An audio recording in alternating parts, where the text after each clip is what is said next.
you really trying to get spiritual fruit from this? Or are you just trying to get some hype from this? What do you want? You want to go viral? Because if you're wanting to go viral, then you might say something negative on purpose just to get some attention. Don't just do copy paste mentality with either ministry or your life.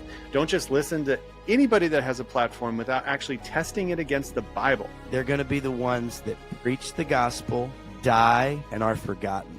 That's right. Yep. I hope that's me, man. Can that be me? And that foundation is not built on TikTok Reels, TikTok videos about Christianity. It's built in the secret place. It's built in quiet time, having a prayer life, knowing Jesus for yourself and not just through someone else.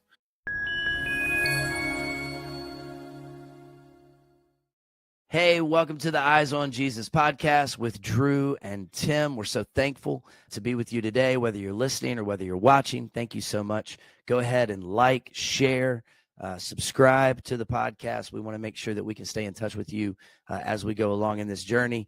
And today we get to talk a little bit. It's kind of part 2 of the last episode. It's also kind of got its own feel as well, but we're talking about Christian influence. We're talking about pride and platforms. And really, when it comes down to it, are we building God's kingdom or are we building our own? And Tim, it seems like since COVID, everyone, and I mean everyone, has a microphone. Everyone has a free Canva account. Everyone has decided they have a platform. Everyone's now using AI. It's become ministry and really speaking from an authoritative position. It has become such this entrepreneurial process where now we're seeing a lot of people on different social media platforms trying to enlighten everyone. And so I'm really excited to unpack that today and dive into it. What have you been seeing? Like, before we kind of really get to the main points here, like, what have you been seeing on social media that just makes you take pause and recognize, yeah, this is worth discussion? Yeah. I mean, we weren't going to talk about AI, but that's something you mentioned that has grown leaps and bounds. Every time we bring it up, it's like there's some new development. And I just played around with the VO3 from Google. Yeah, it's awesome. God, yeah, I played around with that yesterday, and you can only do like 8 to 10 second clips. But I mean, it's really only limited by the amount of the detail of the prompts you put into it. If you give it very detailed prompt, it can create anything. And it looks with audio now, like it used to looks just be video. Incredible. Some of the stuff that I've seen online is insane movie quality. And it's like, wow, like what's going to happen in a year or 5 years when you can not just do 10 seconds, you can create whole movies. You can create old, I was thinking like, what if you had like a whole channel of just Charles Spurgeon speaking his sermons, but it's actually him with like, or Abraham Lincoln, or like all these people that have died that now can like have, an AI presence, or, I mean, there's so much you could do with that, as well as you can make very realistic movies or biblical interpretations of things, or, I mean, ChatGPT can even argue for or against the Bible. It can have very detailed arguments against what you believe. And so if you believe in the literal resurrection of Jesus, you can ask ChatGPT, tell me why Jesus did not resurrect from the dead. And it can tell you. And then you'd be like, well, that's a very compelling argument. I never thought of that. So really, thought is limited to others doing it for us now. And this is part of our discussion of these talking heads that you see everywhere, including ours. We have microphones. We're on a podcast. And so who should you be listening to? Should you be listening to anyone but your pastor, your spouse, and maybe a couple friends and your Bible? Is that all you need? What is the benefit to social media? What is the benefit to having ungodly amount of resources now, from books to sermons to podcasts? There is no limit. If you want to listen nonstop all week long to sermons, you can. And so what's the right balance? I mean, I know for me, just to start it off, is that like I'm always reading like a devotional. I always have a book that I'm reading that is on a topic that I'm interested in, usually having to do with revival or something Holy Spirit related or something really deepening my Christian walk. And then I read the Bible. Like I don't replace that. I journal, and I listen to a lot of podcasts. I normally only listen to music like in the gym. I listen to worship music during quiet time moments or time of prayer. I have an app called Lectio 365, which helps walk you through the Bible. So I do that in the morning sometimes. There's a pause app from John Eldridge that Yeah. breaks down like 5 minutes of just quiet time of guided, meditating on the Word of God or praying. So I do all that. And I know even for me, like I have a lot of influence going into my ears through podcasts alone. I have a variety of fringe topics to sermons to video game news. I mean, you name it, there's a lot of noise.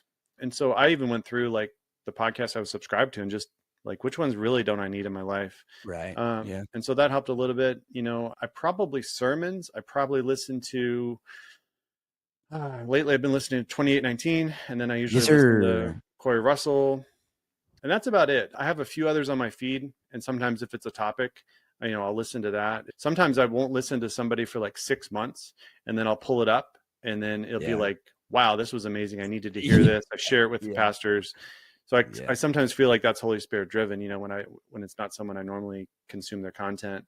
But I definitely see like this overwhelming inundation with information, and Right. it's scary for me, someone who likes information and gets, edified by that, and not just, nothing wrong with music, but I like to learn things and not just listen to music. Sure. So that's a little bit about me. What about you? How do you consume, media? Yeah. Well, and you bring up a lot of really good points, and I certainly consume right up there with you. It's fascinating because things are like lies are becoming real, and real looks like the lies.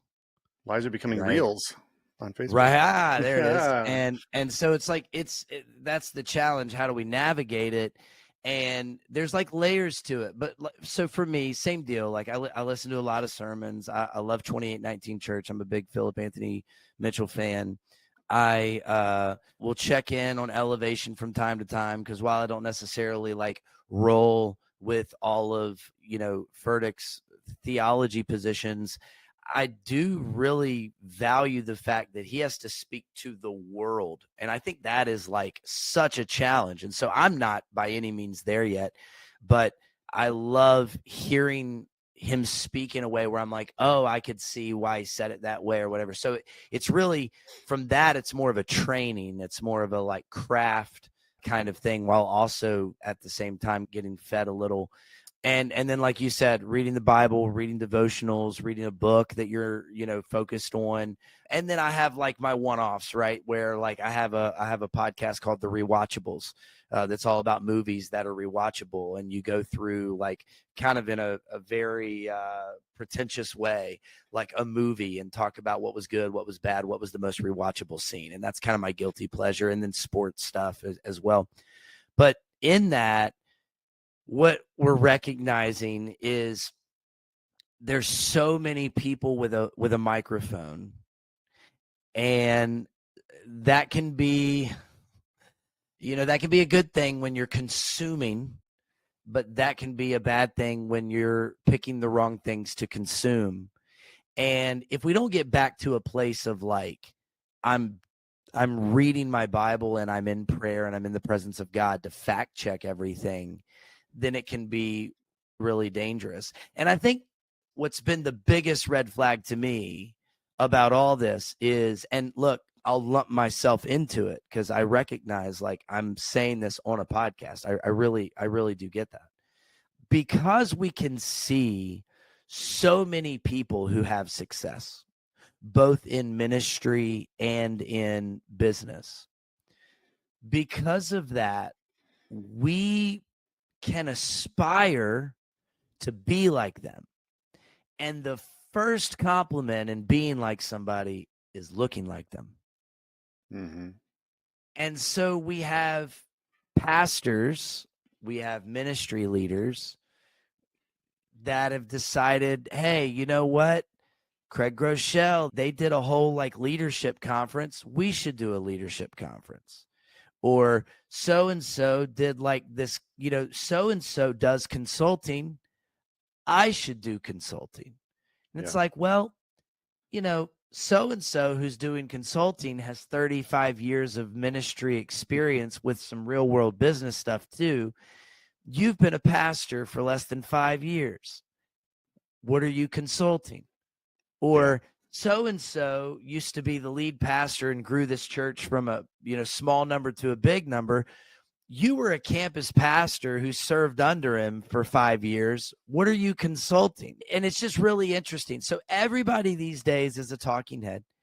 Yeah. Everybody's a podcaster. I mean, I'll be honest with you, dude. Every pastor I know is on some kind of podcast, like us included. Like everybody's got one.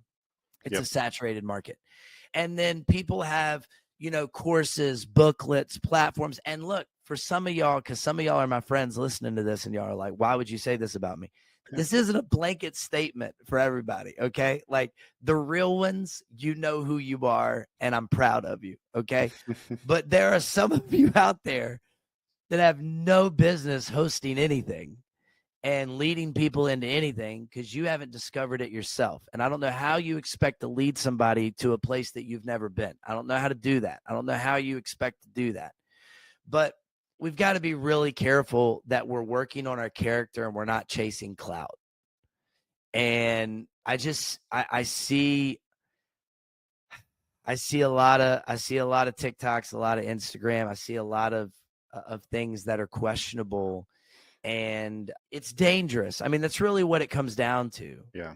Is it's dangerous when we allow the popularity of ourselves or the want to be popular to like we leverage that and push ourselves into a position that we're not ready for, or we push ourselves into a level of influence that we're not ready for. And so we can't preach God's timing. We can't speak about God's timing, but then all during the week, we're trying to create our own viral, video so that we kind of circumvent God's timing for the sake of the cause. It goes back to Ian Malcolm's line of you're so worried about whether you could, you didn't stop to think if you should. And so that has to do with it's so easy to start a podcast now and to create a new channel of whatever, but do you really have like you said, the depth there? And that's why so many podcasts do fail. I mean, most of them don't get past 3 to 5 episodes is what many research has shown. Yeah. Less than 1% hit 20 episodes. And last time I checked, we're over 100. So kudos. Yeah. Kudos. But also you have this idea that sounds like, oh, what if I had this thing and then I'm going to start it and there's no structure behind it and no discipline or no depth or whatever you want to call it. And all of a sudden you face failure. And then you're like, why, God, why did you take this from me? And God's like, I didn't call you to do that. That was you. Right. I didn't tell you to do it at the beginning. Yeah. And so some of this, I think, we see this monetization out there with coaching and books and conferences and all these things. Monetization online is very tempting when you can have a YouTube channel with 1 million followers and just make bank on it if you get a ton of views.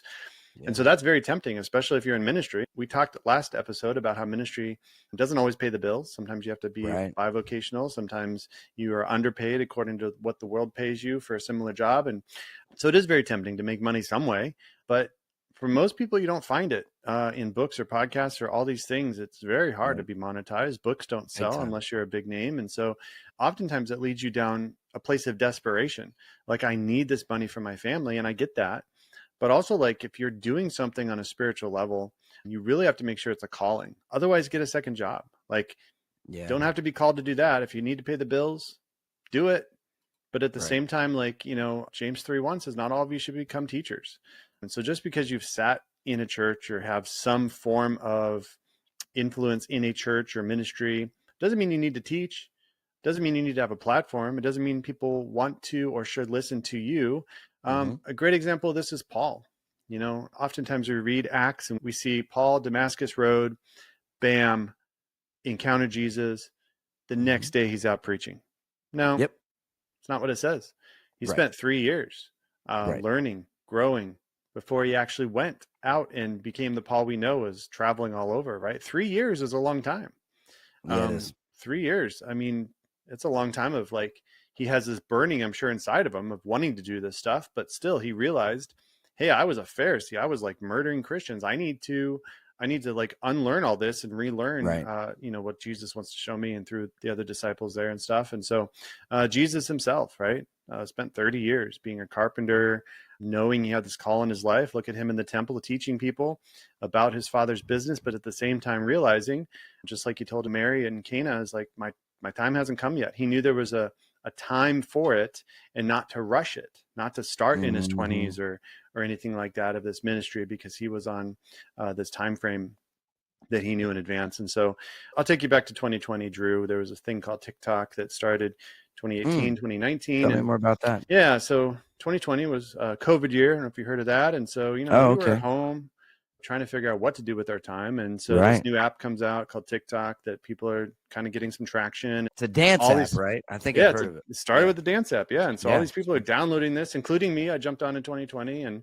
started making some stupid videos. And before you know it, 2020 became this influx. There was a thing called Christian Talk.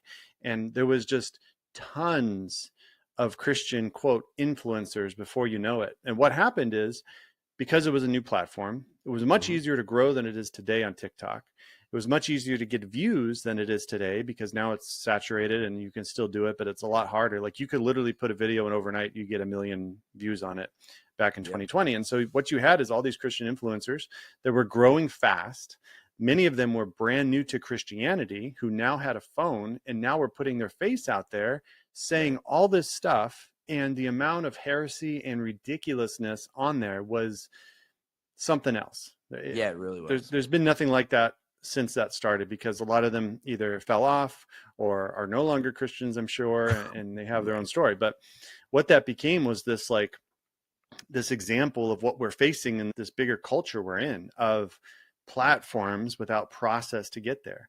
Is that I can just say stuff and people will listen to it because they have to. They're scrolling through and they hear some new theology about how, Paul, we don't have to listen to the teachings of Paul, or, just conspiracy theories left and right, or things that are straight up heretical to the Bible, plenty of examples to choose from. But that was a good example of just something that grew and something that people needed discernment on. And thankfully there were teachers that were spreading truth on there. But, there's something that I think, especially if you're younger, and many people on TikTok were and are younger, you get swayed a lot more easy when you're not grounded. That's why Jesus says, build your foundation upon me. Because when the wind and waves come of this life, you'll be able to withstand. And many people don't withstand the winds and waves because they were sold a bill of goods about Christianity, that all your bills will be paid and it'll be happy joy all the time.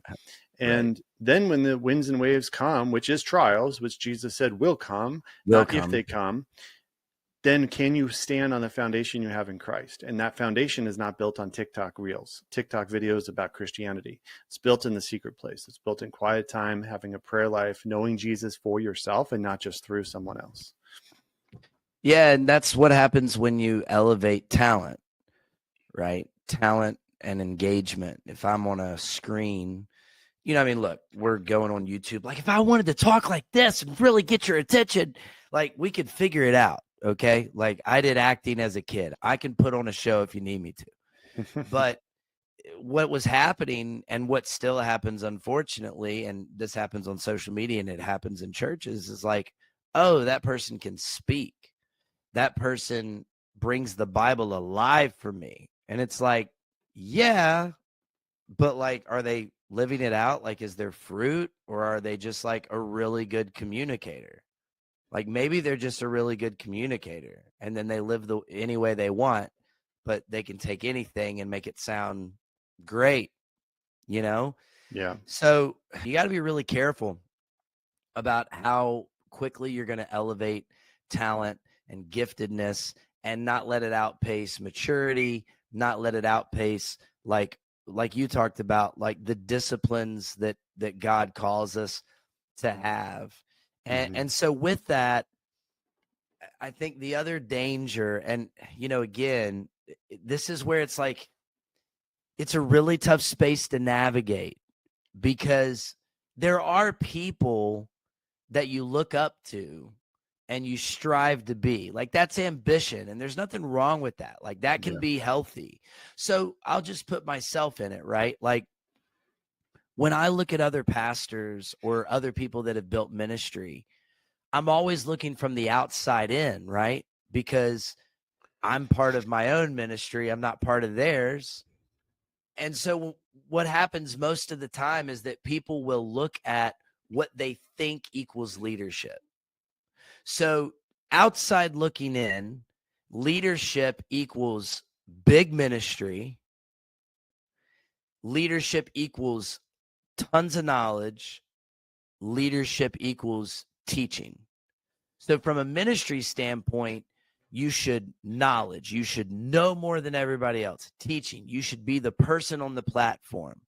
And then success. You should have a big ministry. And that is a leader.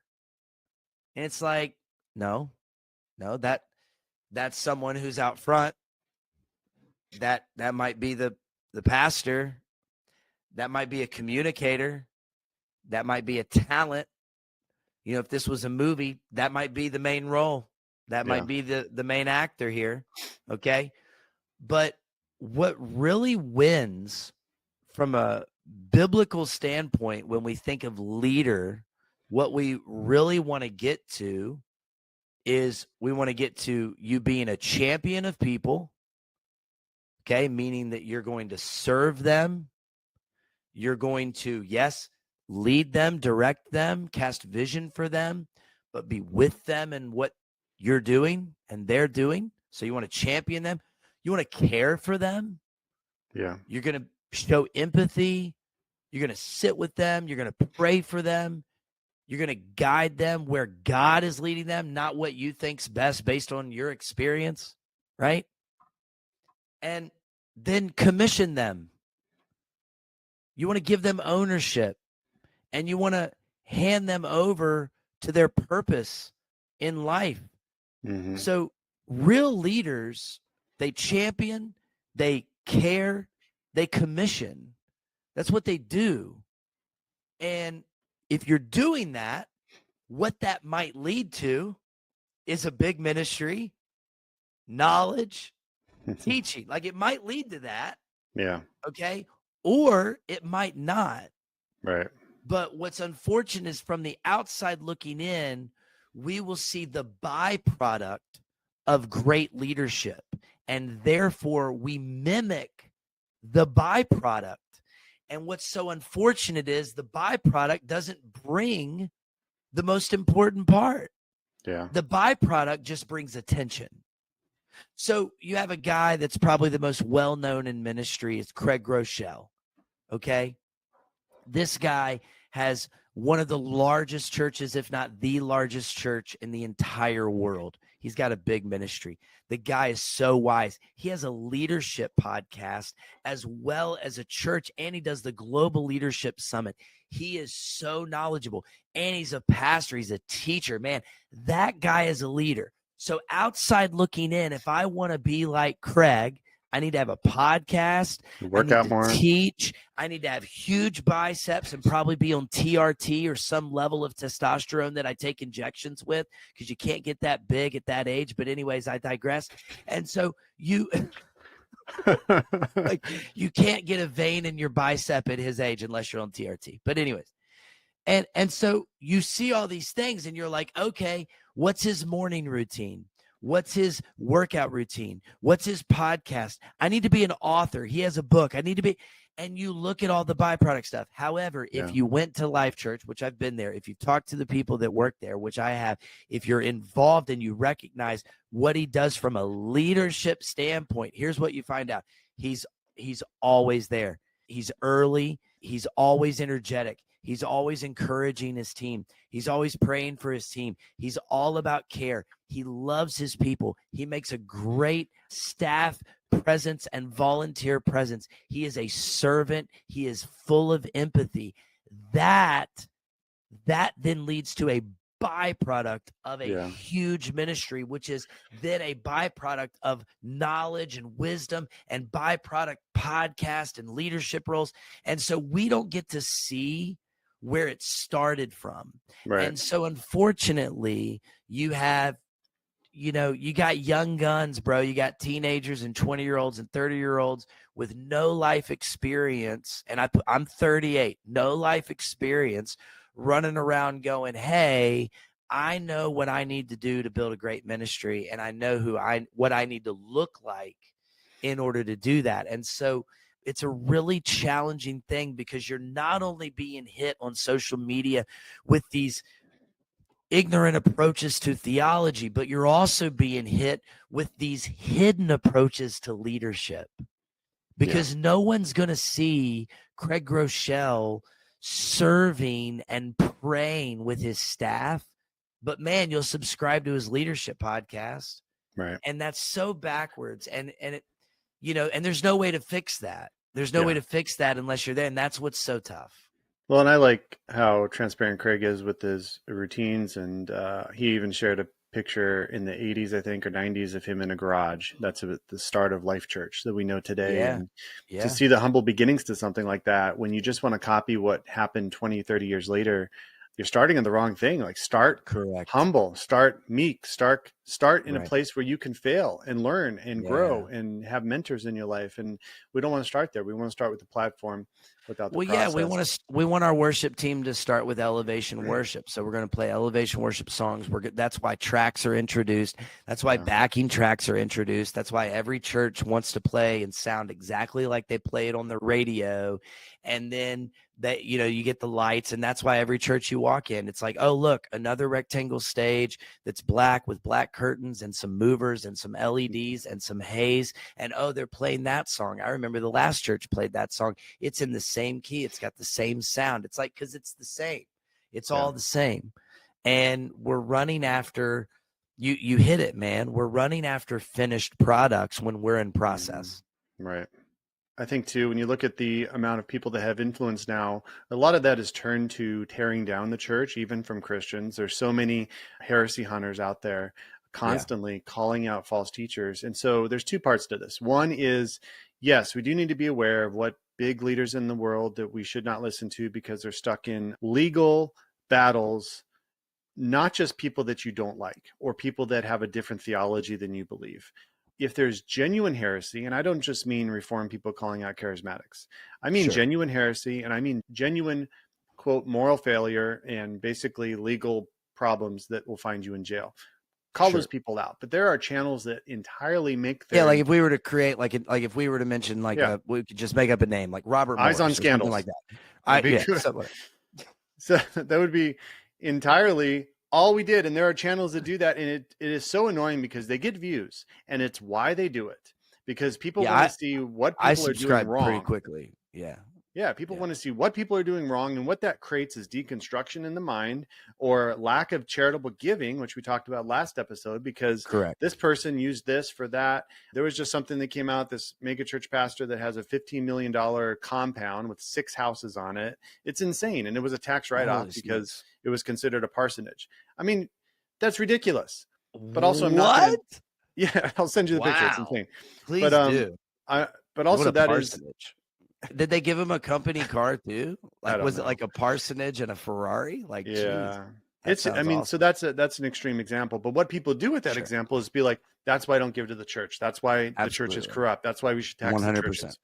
Horrible evaluations to make off of one example. And so these, quote, discernment ministries, these heresy hunters will call out the worst in Christianity. You know what I want to see, Drew? I want to see a channel that calls out the faithful pastor who's been a pastor for 30 years, who just had a retirement ceremony. And you can look at all the history and the fruit, and you can look at how they were morally good the whole time and how they had values and character. And you can hear from all the people that he led and how their marriage was saved.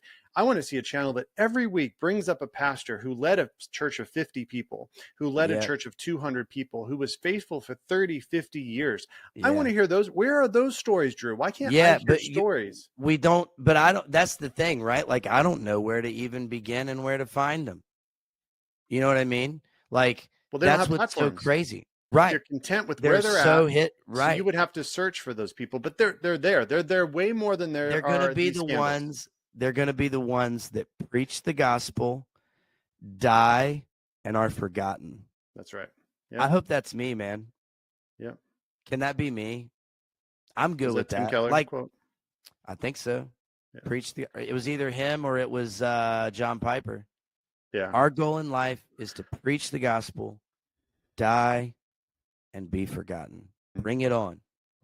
Bring it on. And I'm with you, man. Like, bro, I had lunch with a pastor a couple months ago, oh my gosh, wife battling cancer.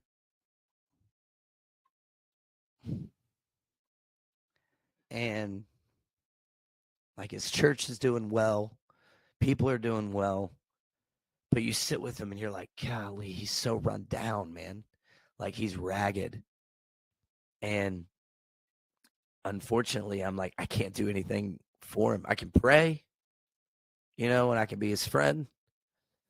But you're right. Like there's so many people that are just like, they're really giving everything they can. And I'll be honest with you, man, I've been so blessed to have the people around me that I have, and been blessed to have the knowledge that I have and the experiences that I have. I mean, I've told you, like even the bad ones, man, I learned more from those than the good. But not everybody was gifted with that. And so you got some people that are just like, I just know that I'm supposed to preach the word. I don't really have any other history other than that. And they're like, all right, we're going to try to grow a church. How do you do that? It's like, well, it's difficult right now. Yeah. It's difficult in 2025 with no strategy and no structure and just some guy that's doing his best. Like it's difficult because, these days, man, like no offense, but like, even if you're a good communicator, like, so what? Like, I think I'm all right, but so what? Like, Yeah. do you know how easy it is to go to a church because of the pastor? Every church has a good pastor now. Every Mm-hmm. church has a good worship team now.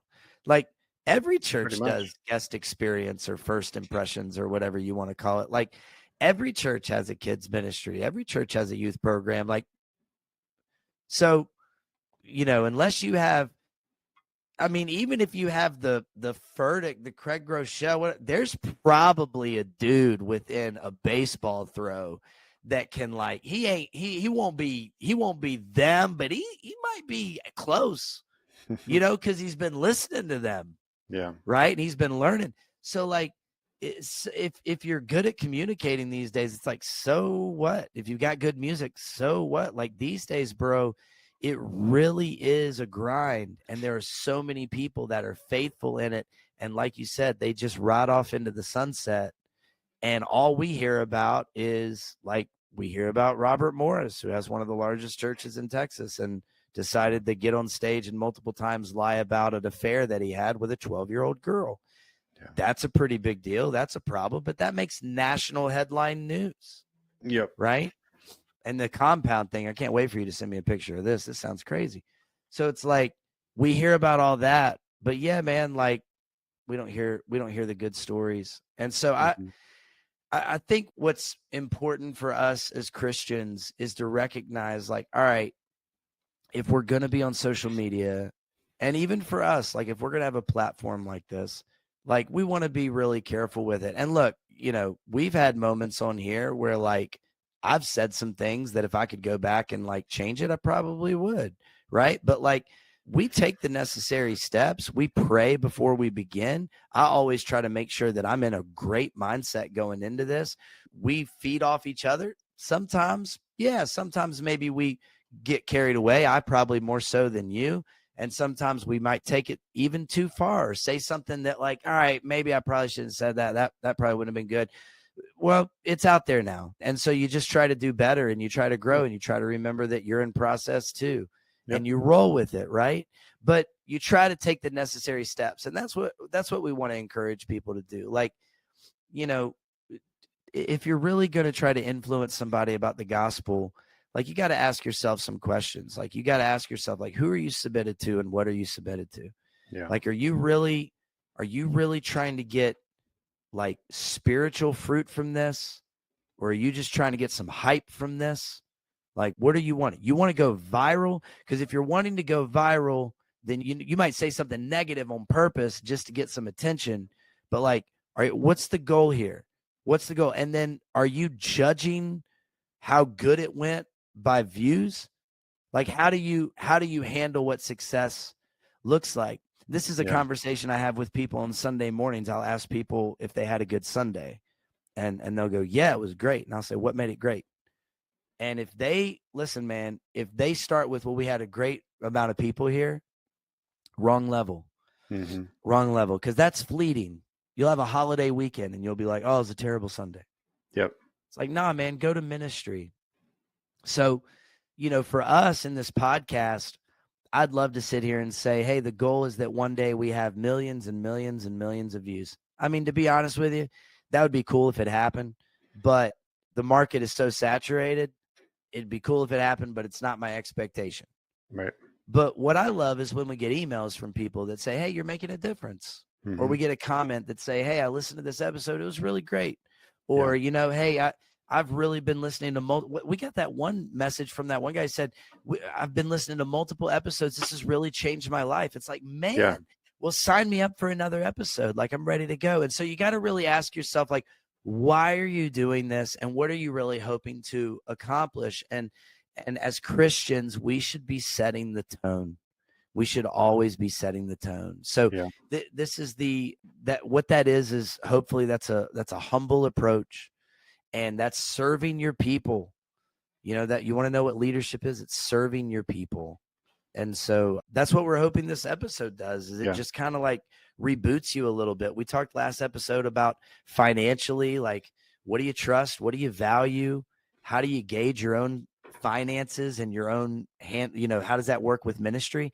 Yeah. And then now we're going, all right, like gauge your platforms, gauge what enters your ears, what you listen to, what you subscribe to, what you follow. Yeah. Like, if you're upset about your algorithm, recognize that you're the one that put yourself there. If you got nothing but yoga pants, it's because you've been looking at yoga pants, bro. That's true. I don't know what to tell you, right? Like, if you pause on yoga pants, you're going to get more yoga pants, right? Yeah. So you got to swipe up quick. And so that's where I'm at. I just think we got to be really smart in what we listen to. We got to be really smart in what we post. Yeah. I do want to shout out Nick Chavis. He commented on a bunch of our Spotify episodes. I think he binge watched them because he commented on almost every of the last 10 episodes. So, hey, Nick, thanks for listening. Comment on Spotify too. If you're listening to this, Spotify is our main platform that we post on. You can also watch the video on Spotify now. Comment on there. Sometimes we'll put polls on the episode. So it's a great way to interact with us. We get the comments that come through on Spotify or on YouTube. There's obviously commenting on there, but also I started putting up some discipleship devotionals. They're short, 5-7 minutes. And one of them is actually on recently in the last month, finding a mentor. And that's what I will end with, is just saying, like, if you are in any position to teach, lead, or even leading a family, which is the most important job of all, if you're in any position to be in ministry, which that is all of you as a Christian, you all have a ministry of some type, find a mentor, find someone to be in accountability with, because you can ask them, like, hey, I'm thinking about saying this. I'm thinking about posting this. I'm thinking about starting this. Does this sound like wisdom? Someone who's gone on before you, maybe 10, 20, 30 years older than you, who has wisdom in the area that you're looking in, find it. But it's hard to find somebody, but it's not impossible. You have to put yourself out there, and you have to be willing to face rejection sometimes. But we all need someone we're submitted to, whether it's your pastor. Feel free to, I don't know about you, Drew, but and we have multiple pastors, and so sometimes questions get fielded to different ones, but we have maybe a handful of people that actually ask like spiritual questions or follow-up questions on the sermons, or just on life, or as they're reading their Bible. It's way less than what, I've only been a pastor 4 years, and I thought there'd be people like always in the church, always asking for prayer, always asking for spiritual insight. And it turns out it's very rare. And I'm like, okay. It's very rare. And it's kind of the same 10%. Yeah, exactly. Like, it's very rare. And the same people who are always at church and always serving and always asking for prayer are the same ones that are like, it's all what. Yeah. And usually it's like, oh yeah, that family, I love them. Right. And usually they're in a pretty good position, and it's the people that like never asked for this stuff, and all of a sudden the marriage is falling apart. It's like, how did you go from 0 to this? And turns out there was a ton of behind the scenes. So that's a whole nother topic. But find accountability, find someone to disciple you, and don't start anything just because others are doing it. Make sure this is what we've talked about in churches. Don't just do copy paste mentality with either ministry or your life. If someone else is parenting a certain way, or someone else's marriage looks a certain way, and they can have date nights twice a week, right? That might not be for you in your season. So actually go before God. Don't just listen to anybody that has a platform without actually testing it against the Bible. That's probably the most important thing to say here, is to test it against the Word of God. Someone has a great new twist on something. It might sound good, but also does it align with the Bible and the truth about God's nature, about who Jesus is, and not just taking a verse out of context or taking some conspiracy theory and twisting it into proving a return of Jesus on a certain date. Like, those are dangerous areas to go down. So For sure. cool. Well, let us know what your great. conspiracy theories are in the comments. And no, but let us know if you enjoyed the episode. And like I said, check out the discernment devotionals we have on our YouTube channel. Let us know in the comments, Spotify or YouTube as well, if you enjoyed the podcast. Facebook community we have, it is usually just us posting. So we'd love to hear from you on there as well. After you listen to the episode, go on the Facebook group, leave a comment, engage in discussion. What did you learn? What do you want to know more about? Absolutely. Exactly. We're open to show topics as well. If you have something you'd like us to cover, let us know. Email eyesonjesuspodcast@outlook.com. And we should start a poll. We should start. What do you want to hear? It says, what about? I like that. Okay, cool. And then always go to kingdomandwill.com, use the code EyesOnJesus, get 15% off. We're both rocking our shirts here in the video. Always. And that will help cover some of our costs for putting these episodes out there. So yes. Great episode. Thank you, Drew. And until next time, go with God, grow in discernment, and keep your eyes on Jesus. Thanks for joining us on the Eyes on Jesus podcast with Drew and Tim. Don't forget to hit subscribe